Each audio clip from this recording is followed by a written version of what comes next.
We never managed to get through the doors of gymnastics. So we had some significant concern from the very beginning. Just because you understand the sport doesn't mean you understand safeguarding. Weight, confidence around competitions, all of those things that I would say are still affecting her, damaging her. Somebody told me about British Athletes Commission, and it was the best thing that I ever did to make that phone call. We really did work flexibly with every individual. When we talk about how Team GB and Paralympics GB are going to do at the Games, it's all about medal targets. And, what other targets are we looking at around the athlete journey, the athlete experience? This is a special edition of the podcast with the BAC, the British Athletes Commission. The Whyte Review was a truly independent investigation into the sport of gymnastics in this country, following significant allegations of mistreatment. In this episode, we'll look at the role the BAC played in securing that review, its supporting of athletes, and ensuring something like this never happens again. Coming up, you'll hear from someone affected, the teams of experts who set up and led the support systems and therapy sessions, and the new Chief Executive of the British Athletes Commission, London 2012 Olympic champion Anna Watkins. These cultural shifts will happen, and if they don't happen on our watch, that's a big failure for our generation of sports leadership. The British Athletes Commission represents the interests of athletes in Great Britain, providing independent, confidential and expert advice. It's working with Team England's competitors at this summer's Commonwealth Games, after doing the same for British athletes at both the Summer and Winter Olympics and Paralympics in Tokyo and Beijing. It supported more than 280 individuals and their families affected by abuse and mistreatment in gymnastics. Now it wants to ensure this isn't the end of the process, but the start of a new chapter, not just for British athletes, but for British sport in general. In a moment, we'll hear from Elaine Francis, the BAC's head of safeguarding, Dr. Misha Gervis, who facilitated group therapy, the mother of a young gymnast who'd been affected by the issues raised, and how the team worked to provide effective support to so many gymnasts. But first, Chair of the BAC, Vicki Aggar, talking to Michael on why the BAC pushed so hard for an independent review. The BAC first got involved following lots of members of staff watching the Athlete Aid documentary that was aired on Netflix.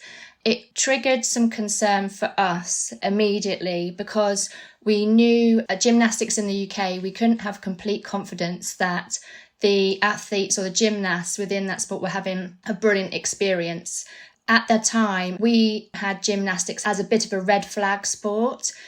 We couldn't manage access to the sport in the way that we were having with other sports in the system. So whereas we have brilliant, healthy relationships with many sports now, going in, speaking with athletes, sharing with them the role and function of the BAC as an independent support, we never managed to get through the doors of gymnastics. So we had some significant concern from the very beginning.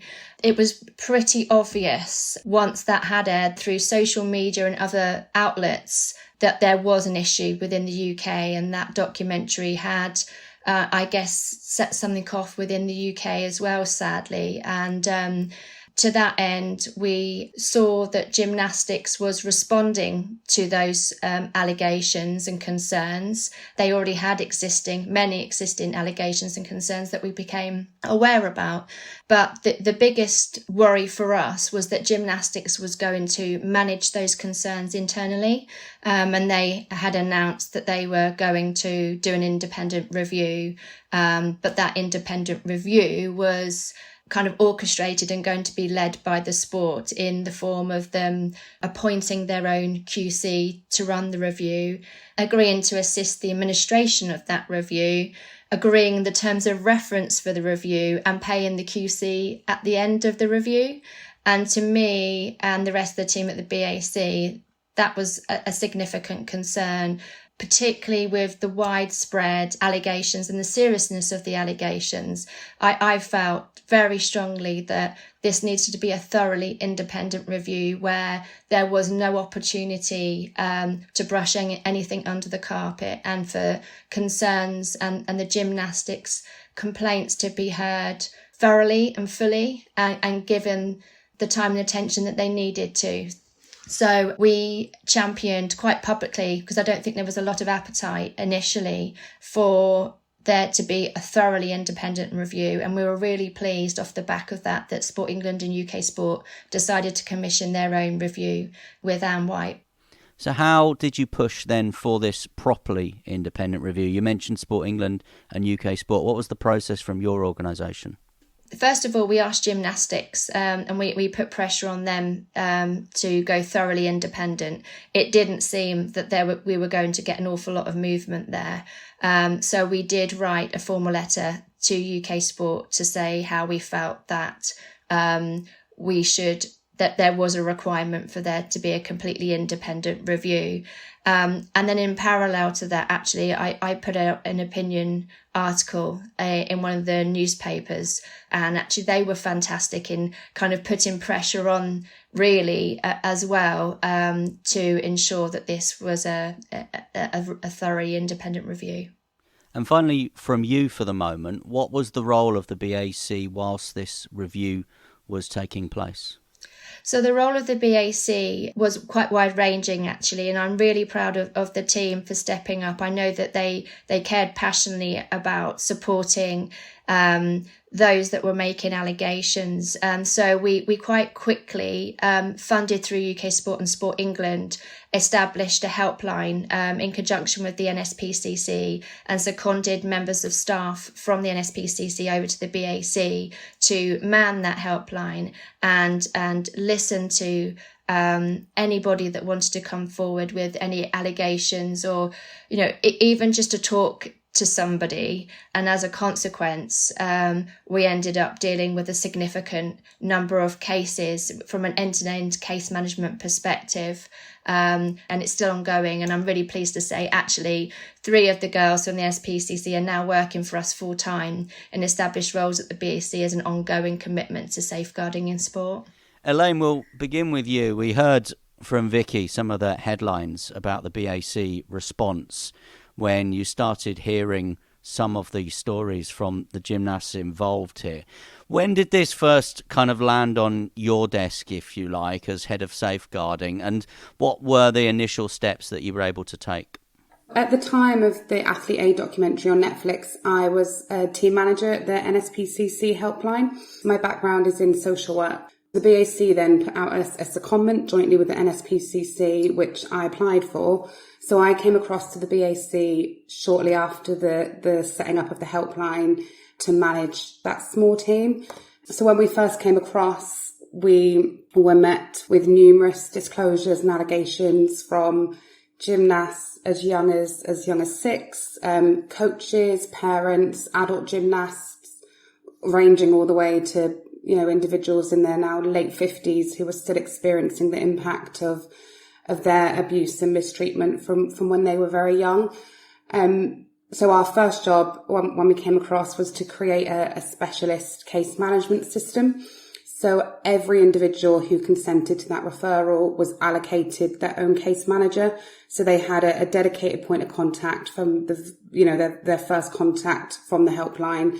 And we worked with them on a range of issues. So I guess our first priority was making sure that all of those safeguarding referrals had been followed up and there was no ongoing or live risk as a result of the disclosure they had made. And then we set about supporting everyone who wanted to respond to Anne Whyte's call for evidence. Following that, we then attended LADO meetings. We sort of really felt passionate to challenge those stereotypes of sport that we were being met with by individuals who maybe didn't understand the complexity of sport, and particularly in gymnastics. We supported families through processes with statutory agencies, whether that be with the police or with LADO. And then we facilitated more specialist support. So on top of having an individual case manager, we were able to offer one-to-one clinical support and assessment to individuals who we were concerned maybe posed the most risk, or we weren't sure how they were managing with the impact of the increased media attention. And then we also facilitated online group therapy sessions. And as Vicki said, our team is still very much here. Post-publication, we've continued to offer support to individuals and make sure that remains a safe place to go, that safeguarding referrals are effectively completed, and that emotional support and signposting is in place for everyone. I'll bring Dr. Misha Jervis in now. What was your role then when people were being referred to you? How did that unfold, if you like? So the idea is that we created online therapy, 3 sessions. I use a system which is about brief therapy, so acceptance and commitment therapy. It was the therapeutic mode. We worked with over 85 individuals in those groups, the youngest of which was 9, the oldest of which was 50, which I think again speaks to how embedded and normative this culture of abusive coaching was and is. So we'd have a group of really young kids, we'd have a group of maybe slightly older people, and then we delivered the online therapy, which again is a really unique thing that has actually been done to ensure that as many people as possible were able to have some therapeutic support through this process. And there were some very powerful moments in those groups of, maybe for some people it was the first time that what they'd experienced had actually been labelled as abuse. Many of them, understanding each other's stories, found strength in that. That piece of work happened over a year, so a number of groups happening sequentially.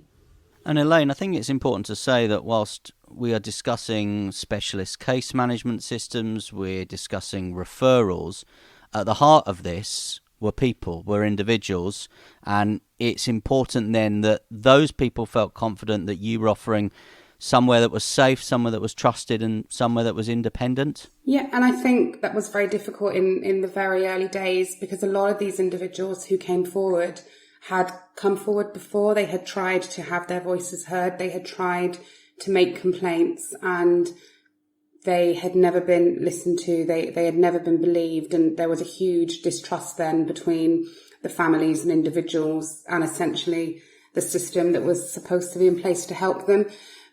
But the team worked really hard to break those barriers, and I think very early on we managed to build a trusting and meaningful relationships. And as I think the gymnastics community became aware of the support we were offering, we saw another sort of second wave of individuals who knew the people that we were already supporting, who had said, make contact with the BAC and they can support you. So it was really powerful, and it was a real privilege for these individuals to be able to tell us their stories, and we can get them the support that they, some of them have deserved to have for the last 30 years. And you've spoken obviously about what systems were put in place and how important those were, but in practical terms, in day-to-day terms, how were you supporting in terms of people that were maybe attending interviews, or people that were being offered one-to-one support, clinical support perhaps? I think our response was very fluid, and I think it had to. Everyone was coming to us with such individual needs and individual risks. Our team were from a variety of backgrounds. So my background is social work, Manny's background is in probation, Emma's background is in education and child protection. So we were able to allocate individuals where we thought, someone would be able to respond most appropriately to them.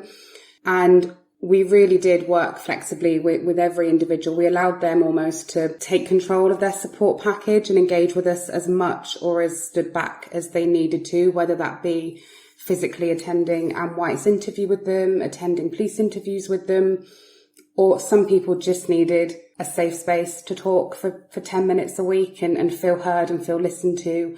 And again, on the other scale, people just needed a bit of practical support and a little bit of procedural support. So how do I do this? How do I do that? So it was really, really varied, and it was hugely led by every family and every individual. And we sort of became as involved or as stood back as they needed. And that changed over time as well. There were times where families needed more from us and then a little bit less. And we just responded as and when we had those contacts. And Dr. Jervis, how important is it that those people that were being supported here realised that they weren't alone, that perhaps the shared experience would be part of the beginning of the healing process here? Well, I think that's one of the key underlying principles of group therapy, which is why we did group therapy. Because you're absolutely right. When suddenly you hear that your experiences that often these people thought that they were to blame for, somehow if they'd have been different, if they'd have been a better gymnast, if they'd have done something else, then the coaches would have treated them better. So they were holding on to an awful lot of guilt about their experiences and thinking it was about them. So the power of sharing, the power of disclosing to an audience, to a group who really understood it. I mean, gymnastics is a very niche sport. I was an international coach for many, many years, so I understand what happens in that space.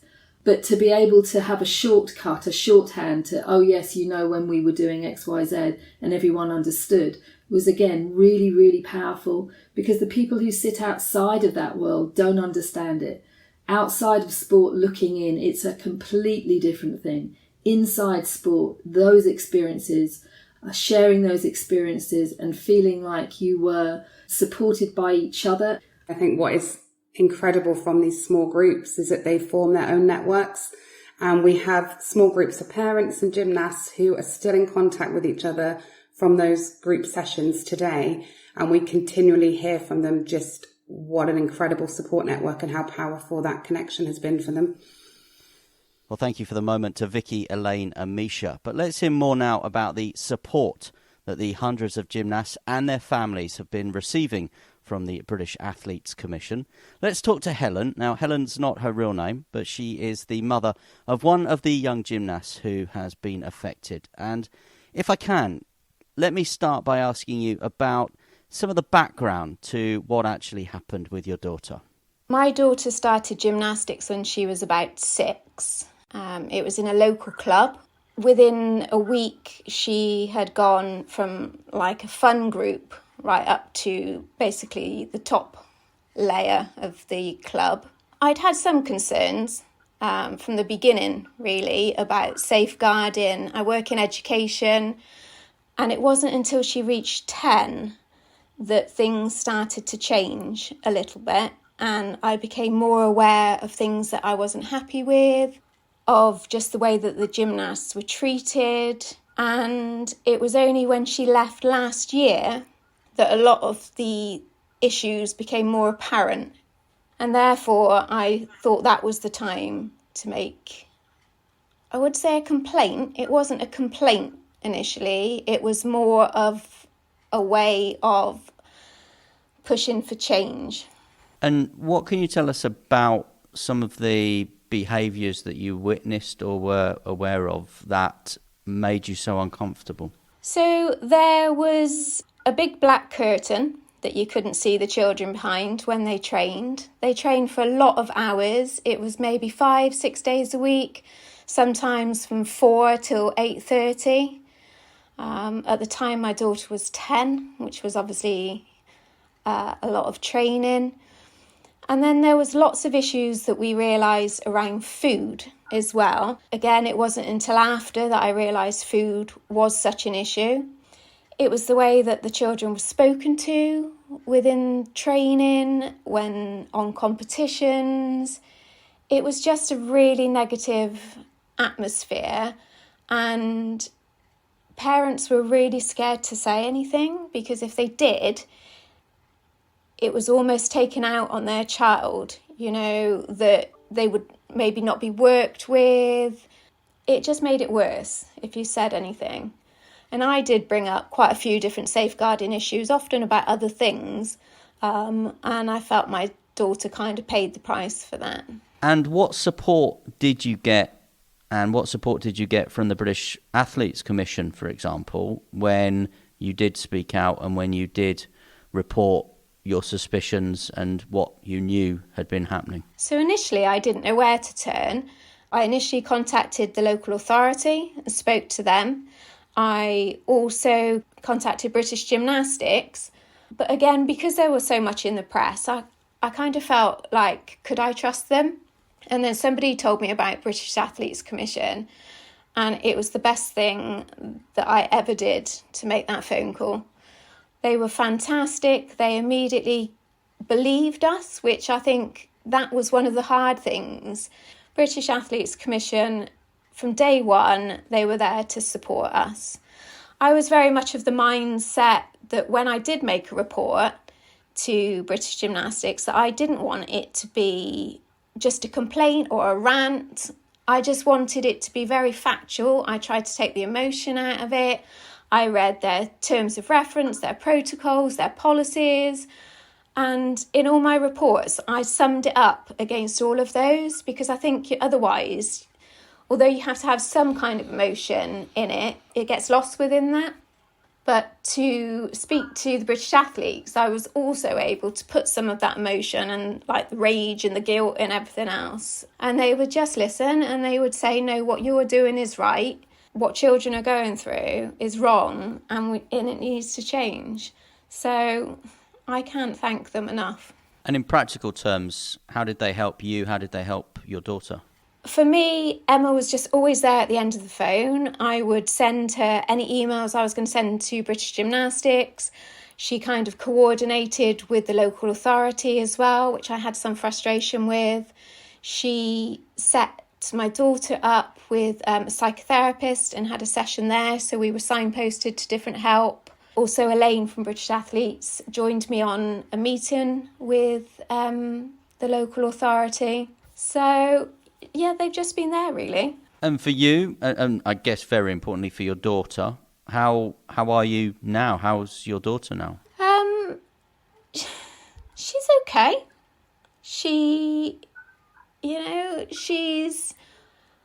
can't talk about gym, the old gym, very much. She still compares it to her new one, which is fantastic, The safeguarding from day one. We've got a parent handbook.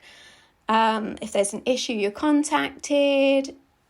So she's okay. There are still issues around weight, around confidence, around competitions, all of those things that I would say are still affecting her, damaging her to a certain extent. But she'll get there. Finally, your message is, to someone in your situation, the British Athletes Commission is there. It's an option. It helped you in your circumstances, in your case? I would say 100%. They are the best people to speak to. I would just recommend British Athletes Commission are the people on your side. Well, thank you so much for your honesty. We wish you and, of course, your daughter all the very best in the future. So we've been hearing about the response from the British Athletes Commission and the people that they've been helping. But moving forward, what lessons can be learnt and understood from the process that's taken place? Let's bring back in the head of safeguarding, Elaine Francis. Coming from a child protection background and into a sports environment, I think the first lesson that needs to be learned is that safeguarding standards in sport must be brought into line with other sectors such as local authorities and schools. And for me, a big part of that is around accountability in decision making, accountability in professional conduct, professional practice, independence within the system, and really meaningful education and training that is no longer seen as a tick box exercise. And in the future, sport governing bodies can't be responsible for managing this themselves. Is that one of the key take-homes from this process? I think that there's a lot of key take-homes, isn't there? And I think if the right foundations are in place, it would open doors for complaints and safeguarding issues to be managed correctly. So whilst there's a lot of conversation about independent ombudsmen and the end of sports marking their own homework, and I think that can't be seen as the golden bullet in safeguarding in sport, because we have to get the foundations right. The coaches working on the ground with children need to know how to work with children. They need to undergo meaningful safeguarding training. They need to be accountable for their actions. And then the next level, if an individual or a family, a step up from on the ground, if you make a safeguarding complaint, people that receive that complaint need to know how to receive that complaint. They need to know how to identify what a concern is. I think one thing that was brought out in the Whyte review was a real over-reliance on volunteers in safeguarding and welfare roles. And I'm a real advocate for bringing specialist safeguarding skills from outside of sport into sport. Just because you understand the sport doesn't mean you understand safeguarding, and this insularity needs to become old-fashioned. We need to be welcoming people in with those expertise so that they can effectively manage concerns. And then if you take another step up from that layer, safeguarding needs to be at the core of your organisation from the top down. Your board needs to understand exactly what's happening on the floor. And I think we need to move from compliance to culture. So these organisations have fantastic safeguarding policies and a safeguarding board member and codes of conduct on nice posters on their gymnastics floor. But until that lives and breathes into the culture and we see a real shift in that, these lessons aren't going to be learnt. So I think it's that compliance to culture and changing every part of your organisation so that safeguarding is no longer a tick box, but it actually lives and breathes in every decision and every practice that you carry out. How important is it that the athletes, the individuals, know that they now have a voice, they now have a safe place where they can go, which perhaps, hasn't been communicated well enough in the past? I think there's still a long way to go, especially in the elite end of the sport and particularly the world-class program, in ensuring that athletes do know they can have a voice and allowing them to understand how they can use it. And I think that's where the BAC can play a role in athlete education, athlete awareness. What are their rights and how can they be empowered to use their voice to help create that positive shift? And that's something that I'm really keen to work on and move forward to really empower the athletes so that we never end up in a situation again where their voices have been silenced for so long. You talked as well about culture change. How do we go about beginning to change cultures in organisations? Ultimately, it has to come from the top down, and it has to be the golden thread within your organisation. And sadly, we're not going to see that overnight. We're not going to see that in 6 months' time. It's going to take a shift in every cog within your organisation to see that positive outcome really on the ground running. And I think the only way we can begin to achieve that is everyone needs to stop and listen and take count to what has been said in the Whyte review and go back to rebuilding those foundations and almost sort of take a pause and reset where we are. And just finally in this section then from you, Elaine, I mean, lots of people came forward and lots of people, were able to use the services that you provided. And I guess you'd like to say thank you to those people, because without them, these culture changes that we're talking about might never even be starting to happen. Every individual that felt able to pick up that phone or send an email or whatever, or write a letter, whatever step they so courageously took back in July 2020, they should be so immensely proud of that courage that they found, because without them, we wouldn't be sitting at this moment now and having this conversation that I hope means no gymnast will ever have the same experience as the little gymnast, as the gymnast did that came forward, and we can really see a meaningful change in British sport. So my thank you is for trusting me and my team and the BAC with your experience so that we were able to make sure they were heard by the right person so that we can see changes being made.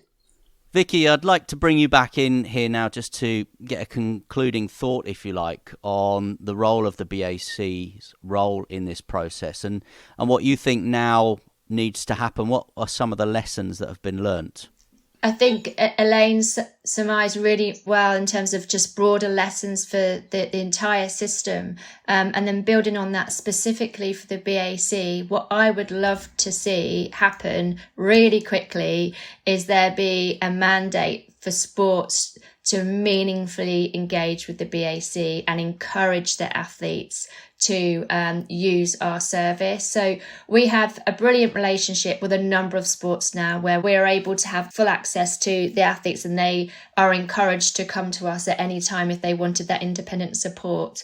But there are still some sports, sadly, that aren't so welcoming and don't encourage athletes to use us, and certainly don't allow us to come in to the athletes' environment for them to get to know us and to build that trust. So it's really important that there's a mandate there that the BAC can be a little bit more proactive within working and engaging and building trust in relationship with athletes, so that we don't get to the point where there's another massive scandal within a sport or another awful thing that's happened to a group of athletes, that we can work really well with our membership to nip problems in the bud straight away and to champion them, to be there for them and represent them. So it sounds really simple, but at the moment it's not happening. So that would be my first thing. I think athlete representative roles in sports are good, but they're certainly not enough. And it's a huge responsibility to put on one individual or two individuals. That don't have the training to do that. So I think there's a role for an athlete rep within sport, but I think they need to be backed up by an independent professional body as well. And then I think there's a leadership responsibility to appropriately resource athlete welfare, safeguarding, wellbeing, everything that Elaine has talked about.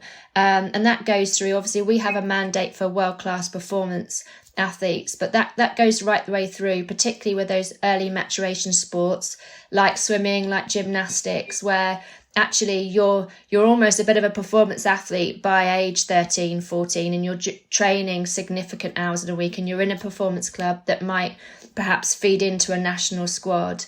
And I don't think we've got that properly covered yet. And potentially there's a space for the BAC to be able to support perhaps a little bit further down the talent pathway. And so there may well be conversations coming about that.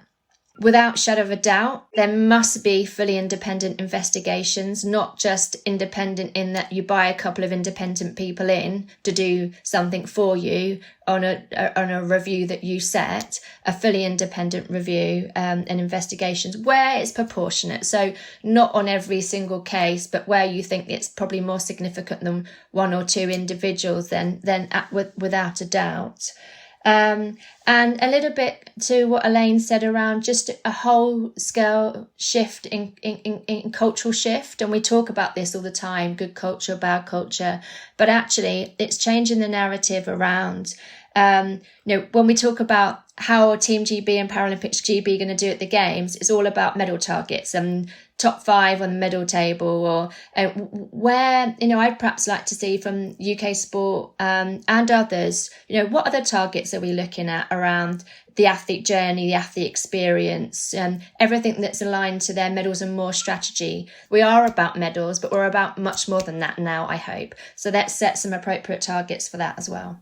Well, I'm delighted that the new CEO of the British Athletes Commission, Anna Watkins, joins us now. And Anna, we have watched our televisions and we've stood on towpaths and cheered you on, and you were one of our 2012 heroes. But as Vicki was saying there, elite sport has to be more than just those medal moments. As wonderful as they are, seeing you on the podium and hearing national anthems and seeing gold medals, we have learned, haven't we now, lessons that elite sport needs to be more than that. I've been, fortunate enough to see sport at its best, but also I've been around long enough to see sport at its worst. And sport needs to learn from where it does things well and take that into, very, very deliberately into problem areas.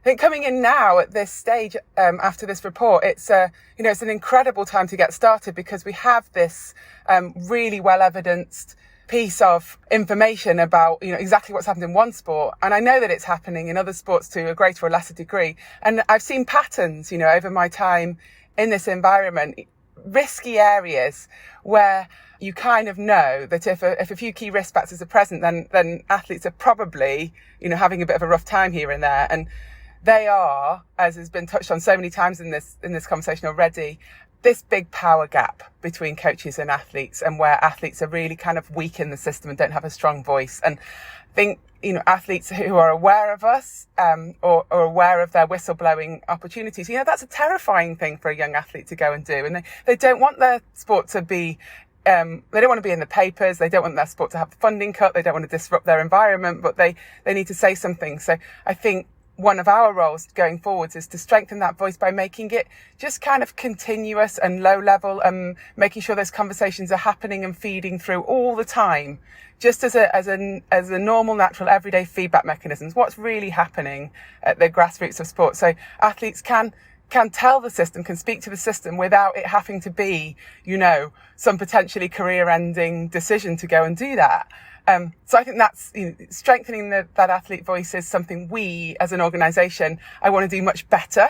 Another one is governance, and sometimes you see governance structures in NGBs where the coach or the chief coach or the PD isn't really answerable to anybody, because there's nobody above them who really has that expertise of what goes on in sport. And that can and must be tackled. We have amazing coaches in this country, and coaches as a group need to help each other crack this and share that best practice and teach each other how to do this well. It's all very well sort of saying, you mustn't do that and you mustn't do the other. And I mean, everybody in the system's competitive, and people want to know, well, how do we do it then? And we've got to build a way where people can learn that from each other, and it gets corrected when things go wrong in a continuous fashion, rather than these one-off big reviews where it's already too late for a bunch of athletes. So that's what I want to see. I want to see a system where it's self-correcting. I hope you'll see a slightly louder BAC who's taking those conversations and challenging the system and being really, really clear on the changes we believe the system needs to make, so that this is the generation that sorts stuff out. That's my call to arms for the leadership of sport that's around today, to say, at some point these cultural shifts will happen. And if they don't happen on our watch, that's a big failure for our generation of sports leadership. So let's be the ones to crack this difficult stuff, to really sort out how to get coaches to know how to do this brilliantly. Let's have Great Britain be the world leader in awesome coaching and awesome systems that develop people and enable people to thrive under pressure, and enable people to cope and equip athletes with all of the toolkits and all the skills and all the information they need to do that. Let's show the world how to do that there is a better way. And I really believe in our organisation and in the organisations out there that the will is there, and we really want to help point the way to do that. Anna Watkins, the new CEO of the British Athletes Commission, on the aftermath of the Whyte review and what needs to happen now. If you'd like more information on the BAC, or you're a world-class programme athlete with automatic membership, check out the website britishathletes.org.